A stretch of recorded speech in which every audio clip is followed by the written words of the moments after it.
Hello, মা ও প্রকৃতি চ্যানেলে আপনাদের সবাইকে স্বাগত জানিয়ে আজকে একটা ছোট্ট ভিডিও নিয়ে আপনাদের সামনে হাজির হয়েছি।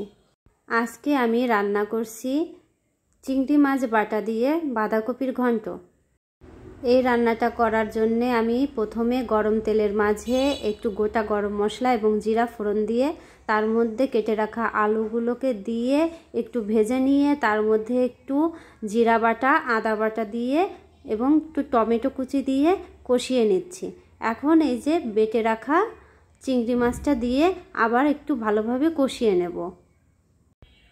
মশলাটা কষাতে কষাতে যখন কড়াইতে একটু লেগে লেগে যাচ্ছে তখন আমি এই যে চিংড়ি মাছ বাটা রাখা যে পাত্রটা ছিল ওটাকে একটু জল দিয়ে ধুয়ে সেই জলটা দিয়ে দেব।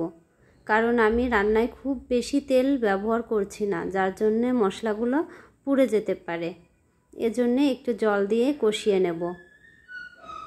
এখন এটাকে আমি একটু ঢাকা দিয়ে কষাতে দিচ্ছি।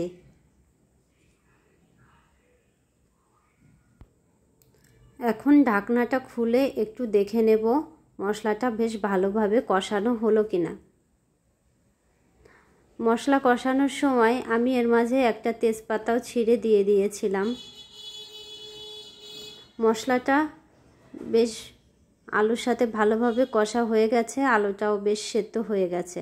এখন আমি আগে থেকে ভাপিয়ে রাখা বাঁধাকপিটা দিয়ে দিচ্ছি। বাঁধাকপিটাকে আলু এবং মশলার সাথে খুব ভালোভাবে কষিয়ে নেব। ভালোভাবে নাড়াচাড়া করে সব কিছু একসঙ্গে মিশিয়ে নেব। চুলার জালটা একটু কমিয়ে লো আঁচে ধীরে ধীরে রান্নাটা আমি কমপ্লিট করে নেব। এখন এর মাঝে আমি একটু চিনি দিয়ে দেব।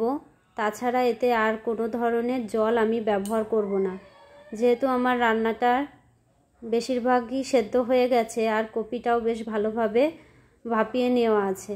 হালকা করে ঢেকে আমি রান্নাটা শেষ করে নেব।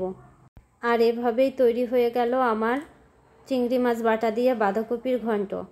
আমার এই সামান্য সাদামাটা রান্নাটা যদি আপনাদের ভালো লেগে থাকে তাহলে প্লিজ একটা লাইক কমেন্ট করবেন এবং আমার চ্যানেলটাকে সাবস্ক্রাইব করে আমার পাশে থাকবেন, ভালোবাসবেন।